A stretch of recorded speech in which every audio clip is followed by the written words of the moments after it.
एक 10वीं की छात्रा को सरेआम मौत के घाट उतार दिया गया। अब पुलिस के लिए टेढ़ी खीर बन चुकी थी कि इसका खुलासा किस तरह से होगा, क्योंकि जिस आरोपी को उन्होंने दोपहर 2 बजे से और शाम के 5 बजे तक की दौड़ भाग करके पकड़ा था, वो लड़का असल में कातिल नहीं था। अब पुलिस को इस बात का ये मालूम भी हो चुका था कि जिस लड़के को उन्होंने पकड़ा है, जिसे गिरफ्तार किया है, वो कातिल नहीं है, असल कातिल कोई और है और वो उसकी तलाश में निकल पड़ते हैं। 4 दिन की जद्दोजहद के बाद 5वें दिन इस बात का खुलासा भी हो जाता है कि 10वीं की छात्रा को किसने मौत के घाट उतारा था। जी हाँ, हम बात कर रहे हैं बुलंदशहर के गांव किर्रा की, जो कस्बा खुर्जा में लगता है। एक बच्ची जिसकी उम्र महज अभी 16 वर्ष है और वो 10वीं की छात्रा है। रोज़ाना ट्यूशन के लिए जिस तरह से जाती थी, उसी तरह से 30 सितंबर को भी वो ट्यूशन के लिए निकली थी। गांव से खुर्जा के रोड को पकड़ने के लिए लगभग पैदल के अगर रास्ते की बात करते हैं तो 1 किलोमीटर का सफ़र तय करना होता है। गांव में किसी सवारी के ना होने के कारण वो सफ़र पैदल ही तय करना पड़ता है। अब वो लड़की पैदल जा रही थी ट्यूशन के लिए। जिस तरह वो पैदल चल रही थी, उसी तरह से उसका पीछा 3 कातिल भी कर रहे थे, मगर इस बात से वो अनजान थी, क्योंकि उन लड़कों का इरादा कत्ल करने का नहीं था। उन लड़कों का इरादा था, उसमें से एक लड़का जो उसी गांव का रहने वाला है। हालांकि जो तीनों लड़के हैं वो उसी गांव के रहने वाले हैं, जिसमें एक नाबालिग भी है, मगर जो सुनील नाम का लड़का है वो उसे एक तरफा प्यार करता था और वो लड़की को प्रपोज करने के इरादे से उसका पीछा करता है। और जैसे ही वो मौका देखते हैं कि अब सड़क पर आसपास और दूर दूर तक कोई भी नहीं है, वो लड़के तीनों उसको घेर लेते हैं और उसे प्रपोज करते हैं। जैसे ही लड़का लड़की को आई लव यू बोलता है, वैसे ही लड़की उसके गाल पर थप्पड़ जड़ देती है और जैसे ही थप्पड़ गाल पर लगता है तो वो लड़का गुस्से से तिलमिला उठता है और लड़की में ज़ोरदार धक्का मार देता है। उसके बाद जैसे ही लड़की ज़मीन पर गिरती है तो उसका सर पत्थर से टकरा जाता है और जिसकी वजह से जो पत्थर से जब सर टकराया तो इतनी ज़ोरदार टक्कर थी कि लड़की की मौके पर ही मौत हो गई। मगर लड़कों को अभी ये मालूम नहीं था कि वो लड़की ख़त्म हो चुकी है।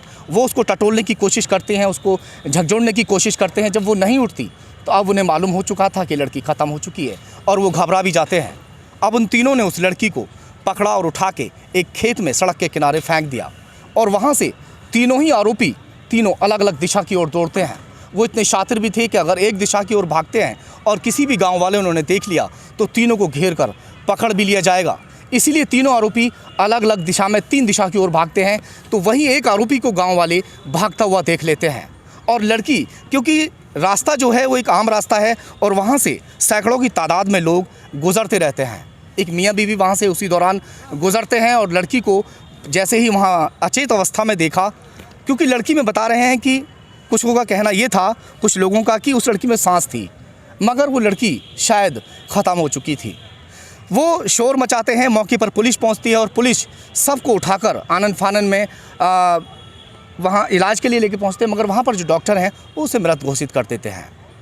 अब परिजन भी मौके पर पहुंचते हैं, मगर परिजनों को दूर दूर तक इस बात की भनक तक नहीं थी कि कोई लड़का इस तरह से लड़की का पीछा भी कर रहा है, क्योंकि लड़की को भी ये मालूम नहीं था कि एक तरफा कोई लड़का उससे प्यार करता है।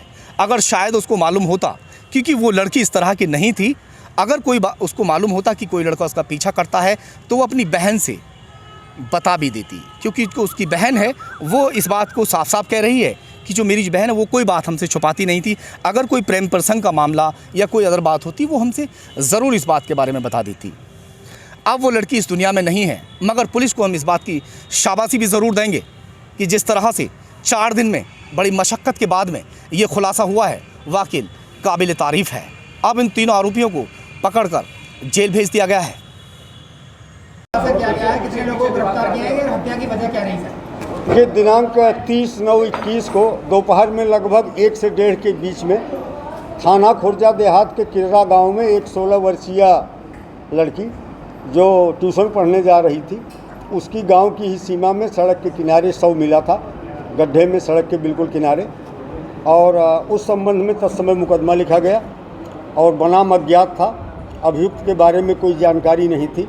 शुरुआती जांच में एक लाल रंग का टी शर्ट पहने हुए व्यक्ति को भागते हुए एक आदमी ने दूर से देखा था। उस आधार पर उस दिन लगभग घटनास्थल से 9 किलोमीटर दूर एक संदिग्ध व्यक्ति जो लाल टी शर्ट में था, जिसको कहीं से जानकारी मिल गई थी कि लाल टी शर्ट वाले को पुलिस तलाश रही है, कॉम्बिंग कर रही है, वो भागते हुए खेतों में छुप गया था। उसे पकड़ा गया था और प्रथम दृष्टया ऐसा प्रतीत हो रहा था कि वो व्यक्ति घटना करके भागा है, क्योंकि जितने समय पूर्व घटना हुई थी और जितनी दूरी तक जिस रफ्तार में वो भाग रहा था, उससे अंदाज़ा यही लगाया जा रहा था कि वही व्यक्ति है जो मौके से घटना करके भागा। लेकिन प्राथमिक जांच में ही हम लोगों को ये लग गया कि ये व्यक्ति निर्दोष है, भांग का नशेड़ी था और उसको कहीं से जानकारी हो गई थी कि लाल टी शर्ट वाले को पुलिस तलाश रही है। तो इस आशंका के कारण नशे में वो अनवरत भागता रहा और उसको भागते हुए कई गांव के लोगों ने देखा, इस वजह से उसे पकड़ा गया था। लेकिन हम लोग किसी भी परिस्थिति में किसी निर्दोष व्यक्ति को इतने गंभीर अपराध में जेल नहीं जाने देना था, इसलिए उसे जेल नहीं भेजा गया, उसे होल्ड कर लिया गया। और हमारी स्वाट टीम सुधीर त्यागी इंस्पेक्टर और अखिलेश गौड़ के नेतृत्व में लगातार प्रयास करती रही। इस प्रयास के क्रम में ये 3 अभियुक्त गिरफ्तार किए गए हैं। लक्ष्मी मल्टी स्पेशलिटी हॉस्पिटल 24 घंटे इमरजेंसी की सुविधा, कंप्लीट हेल्थ चेकअप की सुविधा, डायलिसिस, अल्ट्रासाउंड एवं दूरबीन द्वारा सभी प्रकार के छोटे बड़े ऑपरेशन, गुर्दा रोग, हृदय रोग का विशेषज्ञ डॉक्टर्स द्वारा इलाज किया जाता है। हमारा पता है गंगानगर, बुलंदशहर।